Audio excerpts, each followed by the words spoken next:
Classics in Sound presents The Great Gatsby by F. Scott Fitzgerald. Chapter 1. In my younger and more vulnerable years, my father gave me some advice that I've been turning over in my mind ever since. Whenever you feel like criticizing anyone, he told me, just remember that all the people in this world haven't had the advantages that you've had. He didn't say any more, but we've always been unusually communicative in a reserved way, and I understood that he meant a great deal more than that. In consequence, I'm inclined to reserve all judgments, a habit that has opened up many curious natures to me and also made me the victim of not a few veteran bores. The abnormal mind is quick to detect and attach itself to this quality when it appears in a normal person, and so it came about that in college I was unjustly accused of being a politician, because I was privy to the secret griefs of wild, unknown men. Most of the confidences were unsought. Frequently I have feigned sleep, preoccupation, or a hostile levity when I realized by some unmistakable sign that an intimate revelation was quivering on the horizon, for the intimate revelations of young men, or at least the terms in which they express them, are usually plagiaristic and marred by obvious suppressions. Reserving judgments is a matter of infinite hope. I am still a little afraid of missing something if I forget that, as my father snobbishly suggested, and I snobbishly repeat, a sense of the fundamental decencies is parceled out unequally at birth. And, after boasting this way of my tolerance, I come to the admission that it has a limit. Conduct may be founded on the hard rock or the wet marshes, but after a certain point I don't care what it's founded on. When I came back from the East last autumn, I felt that I wanted the world to be in uniform and at a sort of moral attention forever. I wanted no more riotous excursions with privileged glimpses into the human heart. Only Gatsby, the man who gives his name to this book, was exempt from my reaction. Gatsby, who represented everything for which I have an unaffected scorn. If personality is an unbroken series of successful gestures, then there was something gorgeous about him, some heightened sensitivity to the promises of life, as if he were related to one of those intricate machines that register earthquakes 10,000 miles away. This responsiveness had nothing to do with that flabby impressionability which is dignified under the name of the creative temperament. It was an extraordinary gift for hope, or romantic readiness such as I have never found in any other person and which it is not likely I shall ever find again. No, Gatsby turned out all right at the end. It is what preyed on Gatsby, what foul dust floated in the wake of his dreams that temporarily closed out my interest in the abortive sorrows and short-winded elations of men. My family have been prominent, well-to-do people in this middle western city for 3 generations. The Carraways are something of a clan, and we have a tradition that we're descended from the Dukes of Buccleuch, but the actual founder of my line was my grandfather's brother, who came here in '51, sent a substitute to the Civil War, and started the wholesale hardware business that my father carries on today. I never saw this great uncle, but I'm supposed to look like him, with special reference to the rather hard-boiled painting that hangs in Father's office. I graduated from New Haven in 1915, just a quarter of a century after my father, and a little later I participated in that delayed Teutonic migration known as the Great War. I enjoyed the counter-raids so thoroughly that I came back restless. Instead of being the warm center of the world, the Middle West now seemed like the ragged edge of the universe, so I decided to go east and learn the bond business. Everybody I knew was in the bond business, so I supposed it could support one more single man. All my aunts and uncles talked it over as if they were choosing a prep school for me, and finally said, yes, with very grave, hesitant faces. Father agreed to finance me for a year, and after various delays I came east, permanently, I thought, in the spring of '22. The practical thing was to find rooms in the city, but it was a warm season, and I had just left a country of wide lawns and friendly trees, so when a young man at the office suggested that we take a house together in a commuting town, it sounded like a great idea. He found the house, a weather-beaten cardboard bungalow at $80 a month, but at the last minute the firm ordered him to Washington, and I went out to the country alone. I had a dog, at least I had him for a few days until he ran away, and an old Dodge and a Finnish woman, who made my bed and cooked breakfast and muttered Finnish wisdom to herself over the electric stove. It was lonely for a day or so until one morning some man, more recently arrived than I, stopped me on the road. "How do you get to West Egg Village?" he asked helplessly. I told him. And as I walked on I was lonely no longer. I was a guide, a pathfinder, an original settler. He had casually conferred on me the freedom of the neighborhood. And so with the sunshine and the great bursts of leaves growing on the trees, just as things grow in fast movies, I had that familiar conviction that life was beginning over again with the summer.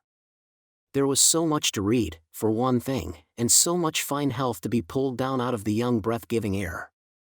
I bought a dozen volumes on banking and credit and investment securities, and they stood on my shelf in red and gold like new money from the mint, promising to unfold the shining secrets that only Midas and Morgan and Maecenas knew. And I had the high intention of reading many other books besides. I was rather literary in college. One year I wrote a series of very solemn and obvious editorials for the Yale News, and now I was going to bring back all such things into my life and become again that most limited of all specialists, the well-rounded man. This isn't just an epigram, life is much more successfully looked at from a single window, after all. It was a matter of chance that I should have rented a house in one of the strangest communities in North America. It was on that slender riotous island which extends itself due east of New York, and where there are, among other natural curiosities, two unusual formations of land. 20 miles from the city a pair of enormous eggs, identical in contour and separated only by a courtesy bay, jet out into the most domesticated body of salt water in the Western Hemisphere, the great wet barnyard of Long Island Sound. They are not perfect ovals, like the egg in the Columbus story, they are both crushed flat at the contact end, but their physical resemblance must be a source of perpetual wonder to the gulls that fly overhead.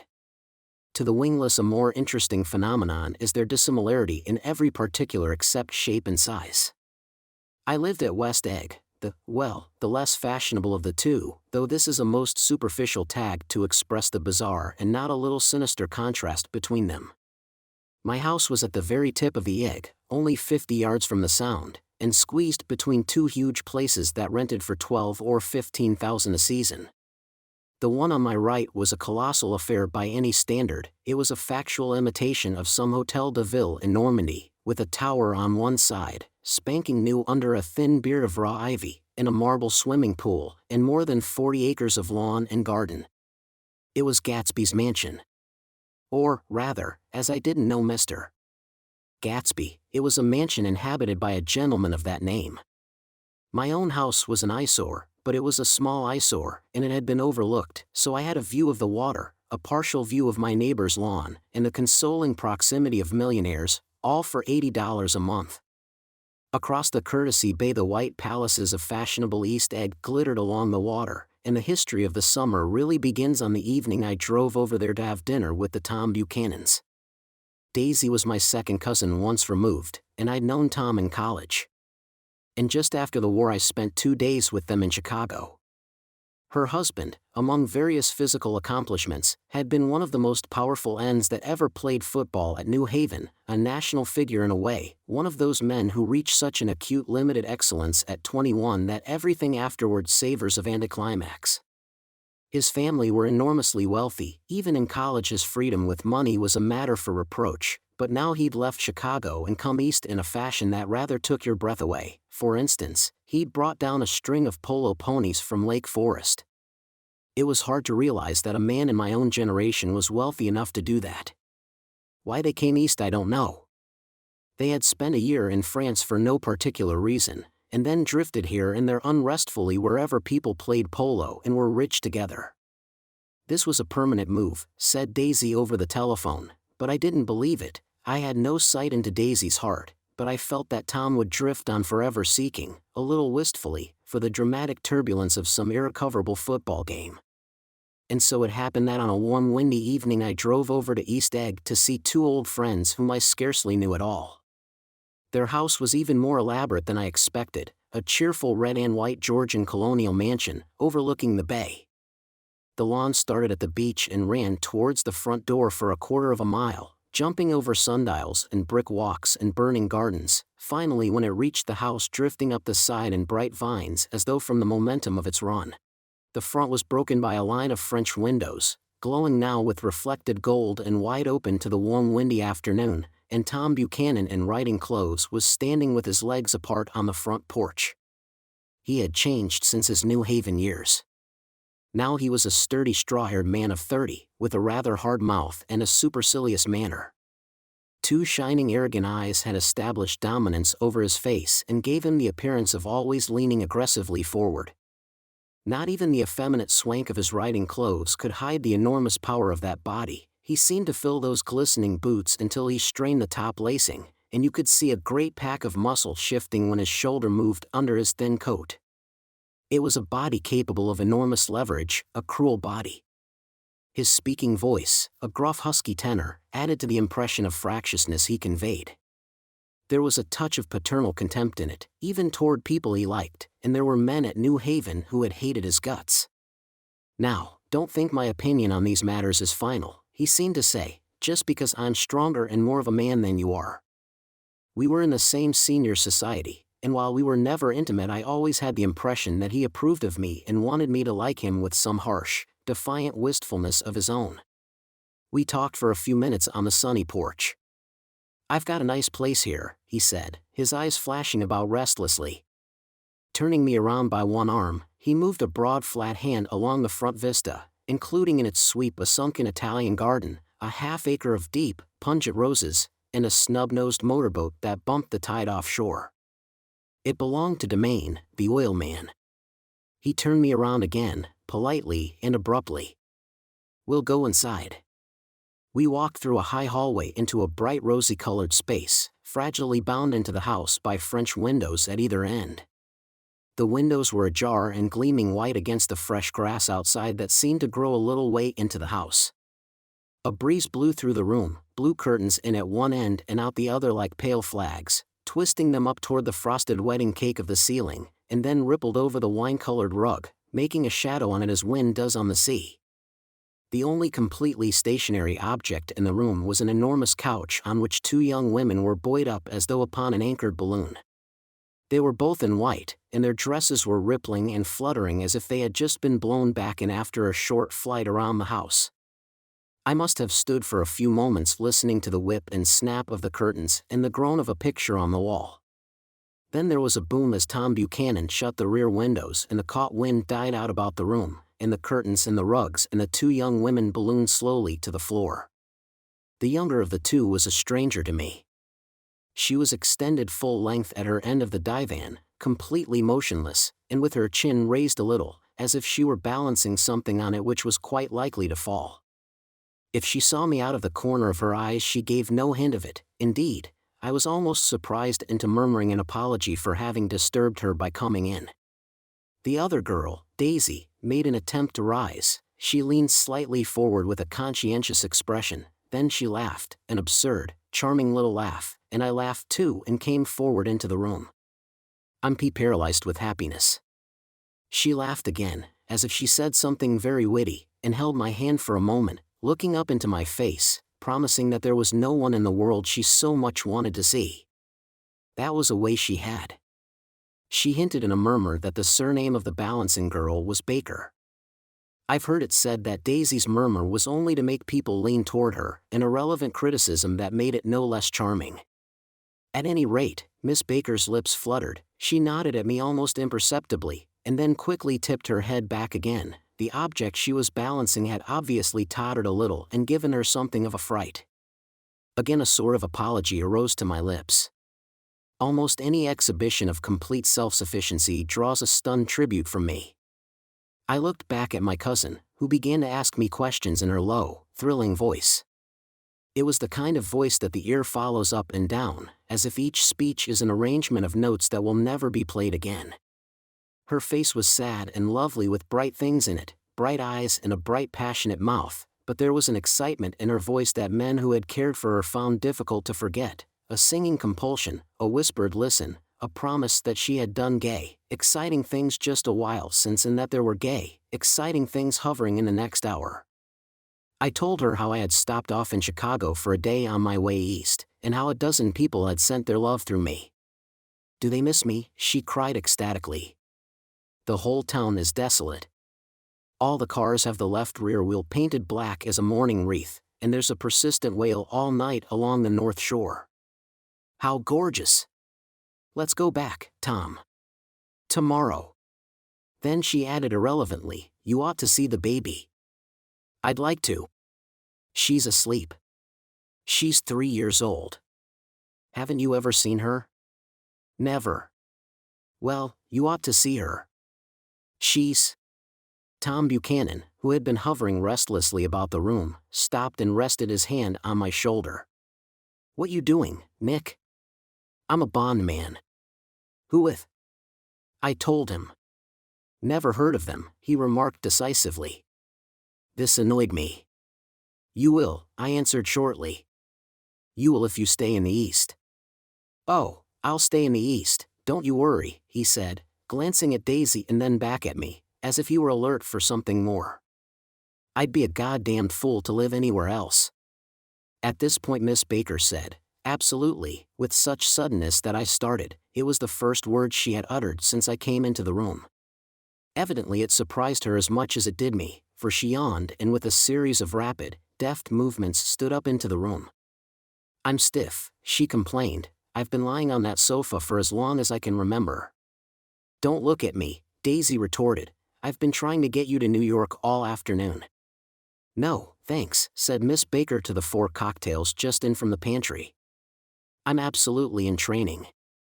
Her host looked at her incredulously. "You are?" He took down his drink as if it were a drop in the bottom of a glass. "How you ever get anything done is beyond me." I looked at Miss Baker, wondering what it was she got done. I enjoyed looking at her. She was a slender, small-breasted girl, with an erect carriage, which she accentuated by throwing her body backward at the shoulders like a young cadet. Her gray sun-strained eyes looked back at me with polite reciprocal curiosity out of a wan, charming, discontented face. It occurred to me now that I had seen her, or a picture of her, somewhere before. "You live in West Egg," she remarked contemptuously. "I know somebody there." "I don't know a single." "You must know Gatsby." "Gatsby?" demanded Daisy. "What Gatsby?" Before I could reply that he was my neighbor, dinner was announced. Wedging his tense arm imperatively under mine, Tom Buchanan compelled me from the room as though he were moving a checker to another square. Slenderly, languidly, their hands set lightly on their hips, the 2 young women preceded us out onto a rosy-colored porch, open toward the sunset, where 4 candles flickered on the table in the diminished wind. "Why candles?" objected Daisy, frowning. She snapped them out with her fingers. "In 2 weeks it'll be the longest day in the year." She looked at us all radiantly. "Do you always watch for the longest day of the year and then miss it?" "I always watch for the longest day in the year and then miss it." "We ought to plan something," yawned Miss Baker, sitting down at the table as if she were getting into bed. "All right," said Daisy. "What'll we plan?" She turned to me helplessly. "What do people plan?" Before I could answer, her eyes fastened with an odd expression on her little finger. "Look," she complained. I heard it. We all looked. The knuckle was black and blue. "You did it, Tom," she said accusingly. "I know you didn't mean to, but you did do it. That's what I get for marrying a brute of a man, a great, big, hulking physical specimen of a—" "I hate that word hulking," objected Tom crossly, "even in kidding." "Hulking," insisted Daisy. Sometimes she and Miss Baker talked at once, unobtrusively and with a bantering inconsequence that was never quite chatter, that was as cool as their white dresses and their impersonal eyes in the absence of all desire. They were here, and they accepted Tom and me, making only a polite, pleasant effort to entertain or to be entertained. They knew that presently dinner would be over and a little later the evening too would be over and casually put away. It was sharply different from the West, where an evening was hurried from phase to phase towards its close, in a continually disappointed anticipation or else in sheer nervous dread of the moment itself. "You make me feel uncivilized, Daisy," I confessed on my second glass of corky but rather impressive claret. "Can't you talk about crops or something?" I meant nothing in particular by this remark, but it was taken up in an unexpected way. "Civilization's going to pieces," broke out Tom violently. "I've gotten to be a terrible pessimist about things. Have you read The Rise of the Colored Empires by this man Goddard?" "Why, no," I answered, rather surprised by his tone. "Well, it's a fine book, and everybody ought to read it." The idea is if we don't look out, the white race will be utterly submerged. It's all scientific stuff, it's been proved. Tom's getting very profound, said Daisy, with an expression of unthoughtful sadness. He reads deep books with long words in them. What was that word we? Well, these books are all scientific, insisted Tom, glancing at her impatiently. This fellow has worked out the whole thing. It's up to us, who are the dominant race, to watch out, or these other races will have control of things. We've got to beat them down, whispered Daisy, winking ferociously toward the fervent sun. You ought to live in California, began Miss Baker, but Tom interrupted her by shifting heavily in his chair. This idea is that we're Nordics. I am, and you are, and after an infinitesimal hesitation he included Daisy with a slight nod, and she winked at me again. And we've produced all the things that go to make civilization, science and art, and all that. Do you see? There was something pathetic in his concentration, as if his complacency, more acute than of old, was not enough to him anymore. When, almost immediately, the telephone rang inside and the butler left the porch, Daisy seized upon the momentary interruption and leaned towards me. I'll tell you a family secret, she whispered enthusiastically. It's about the butler's nose. Do you want to hear about the butler's nose? That's why I came over tonight. Well, he wasn't always a butler, he used to be the silver polisher for some people in New York that had a silver service for 200 people. He had to polish it from morning till night, until finally it began to affect his nose. Things went from bad to worse, suggested Miss Baker. Yes. Things went from bad to worse, until finally he had to give up his position. For a moment the last sunshine fell with romantic affection upon her glowing face. Her voice compelled me forward breathlessly as I listened, then the glow faded, each light deserting her with lingering regret, like children leaving a pleasant street at dusk. The butler came back and murmured something close to Tom's ear, whereupon Tom frowned, pushed back his chair, and without a word went inside. As if his absence quickened something within her, Daisy leaned forward again, her voice glowing and singing. I love to see you at my table, Nick. You remind me of a rose, an absolute rose. Doesn't he? She turned to Miss Baker for confirmation, an absolute rose? This was untrue. I am not even faintly like a rose. She was only extemporizing, but a stirring warmth flowed from her, as if her heart was trying to come out to you concealed in one of those breathless, thrilling words. Then suddenly she threw her napkin on the table and excused herself and went into the house.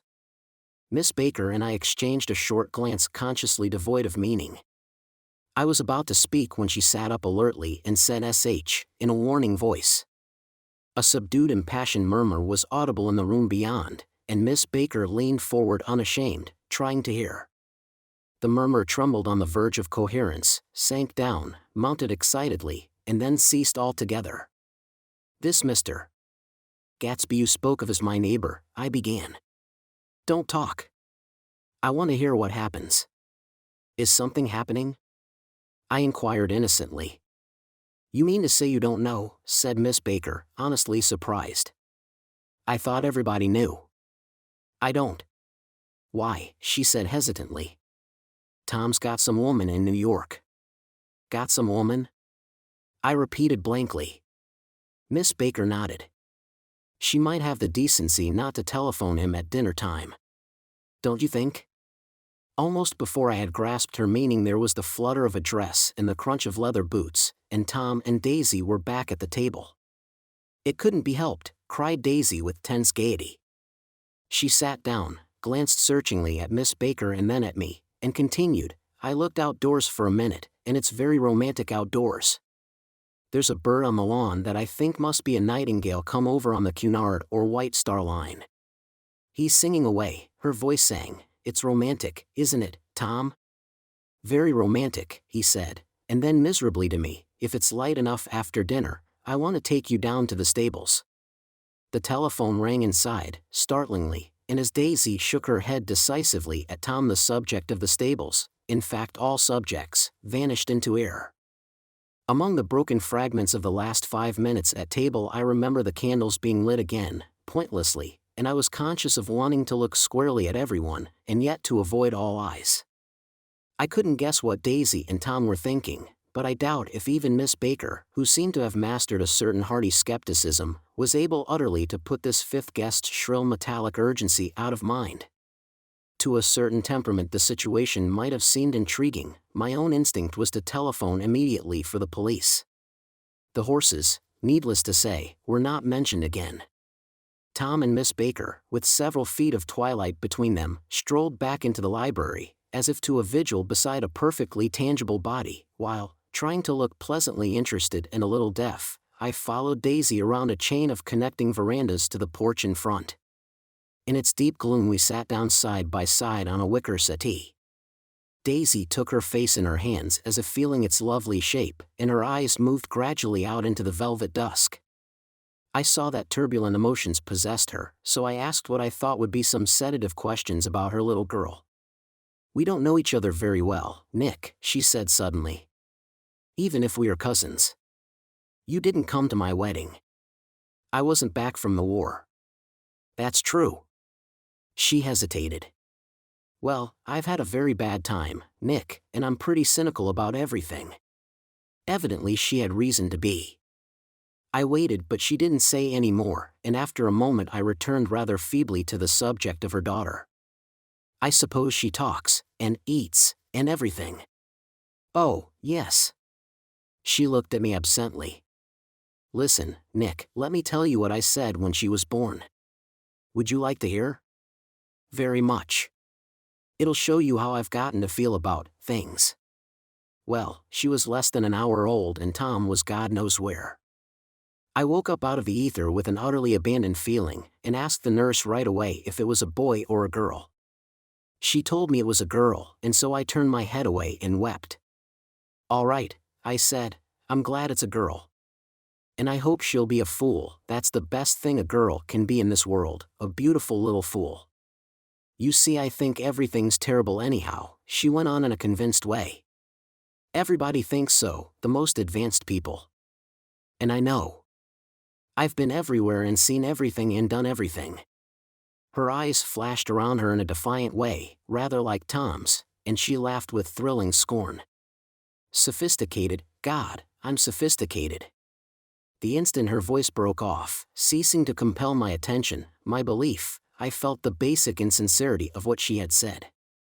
It made me uneasy, as though the whole evening had been a trick of some sort to exact a contributory emotion from me. I waited, and sure enough, in a moment she looked at me with an absolute smirk on her lovely face, as if she had asserted her membership in a rather distinguished secret society to which she and Tom belonged. Inside, the crimson room bloomed with light. Tom and Miss Baker sat at either end of the long couch and she read aloud to him from the Saturday Evening Post, the words, murmurous and uninflected, running together in a soothing tune. The lamplight, bright on his boots and dull on the autumn leaf yellow of her hair, glinted along the paper as she turned a page with a flutter of slender muscles in her arms. When we came in she held us silent for a moment with a lifted hand. "To be continued," she said, tossing the magazine on the table, "in our very next issue." Her body asserted itself with a restless movement of her knee, and she stood up. 10 o'clock, she remarked. 10 o'clock, she remarked, apparently finding the time on the ceiling. "Time for this good girl to go to bed. Jordan's going to play in the tournament tomorrow," explained Daisy, "over at Westchester." "Oh, you're Jordan Baker." I knew now why her face was familiar. Its pleasing contemptuous expression had looked out at me from many rotogravure pictures of the sporting life at Asheville and Hot Springs and Palm Beach. I had heard some story of her too, a critical, unpleasant story, but what it was I had forgotten long ago. "Good night," she said softly. "Wake me at 8, won't you? If you'll get up." "I will. Good night, Mr. Carraway. See you anon." "Of course you will," confirmed Daisy. "In fact, I think I'll arrange a marriage. Come over often, Nick, and I'll sort of, fling you together. You know, lock you up accidentally in linen closets and push you out to sea in a boat, and all that sort of thing." "Good night," called Miss Baker from the stairs. I haven't heard a word. "She's a nice girl," said Tom after a moment. "They oughtn't to let her run around the country this way." "Who oughtn't to?" inquired Daisy coldly. "Her family. Her family is one aunt about 1,000 years old. Besides, Nick's going to look after her, aren't you, Nick? She's going to spend lots of weekends out here this summer. I think the home influence will be very good for her." Daisy and Tom looked at each other for a moment in silence. "Is she from New York?" I asked quickly. "From Louisville. Our white girlhood was passed together there. Our beautiful white." "Did you give Nick a little heart-to-heart talk on the veranda?" demanded Tom suddenly. "Did I?" She looked at me. "I can't seem to remember, but I think we talked about the Nordic race." "Yes, I'm sure we did. It sort of crept up on us, and first thing you know." "Don't believe everything you hear, Nick," he advised me.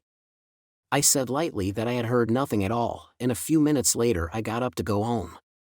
They came to the door with me and stood side by side in a cheerful square of light. As I started my motor, Daisy peremptorily called, "Wait. I forgot to ask you something, and it's important. We heard you were engaged to a girl out west." "That's right," corroborated Tom kindly. "We heard that you were engaged. It's a libel. I'm too poor."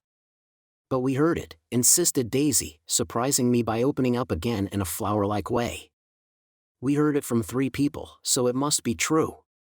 Of course I knew what they were referring to, but I wasn't even vaguely engaged. The fact that gossip had published the banns was one of the reasons I had come east.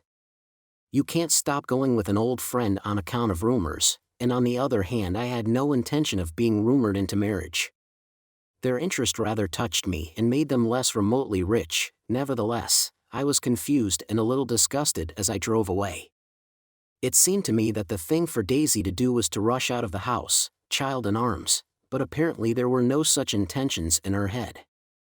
As for Tom, the fact that he had some woman in New York was really less surprising than that he had been depressed by a book. Something was making him nibble at the edge of stale ideas, as if his sturdy physical egotism no longer nourished his peremptory heart. Already it was deep summer on roadhouse roofs and in front of wayside garages, where new red petrol pumps sat out in pools of light, and when I reached my estate at West Egg I ran the car under its shed and sat for a while on an abandoned grass roller in the yard. The wind had blown off, leaving a loud, bright night, with wings beating in the trees and a persistent organ sound as the full bellows of the earth blew the frogs full of life. The silhouette of a moving cat wavered across the moonlight, and, turning my head to watch it, I saw that I was not alone. 50 feet away a figure had emerged from the shadow of my neighbor's mansion and was standing with his hands in his pockets regarding the silver pepper of the stars. Something in his leisurely movements and the secure position of his feet upon the lawn suggested that it was Mr. Gatsby himself, come out to determine what share was his of our local heavens. I decided to call to him. Miss Baker had mentioned him at dinner, and that would do for an introduction. But I didn't call to him, for he gave a sudden intimation that he was content to be alone. He stretched out his arms toward the dark water in a curious way, and, far as I was from him, I could have sworn he was trembling. Involuntarily I glanced seaward, and distinguished nothing except a single green light, minute and far away, that might have been the end of a dock. When I looked once more for Gatsby he had vanished, and I was alone again in the unquiet darkness. Thank you for joining us on this episode of Classics in Sound. If you enjoyed today's video, please give the video a thumbs up and subscribe to our channel to stay updated on future episodes. We'd love to hear your thoughts in the comments section below. Don't forget to check out our playlist for more episodes, and click the bell icon to receive notifications for new content. We look forward to seeing you in the next episode as we continue exploring classic literature. Until then, happy listening.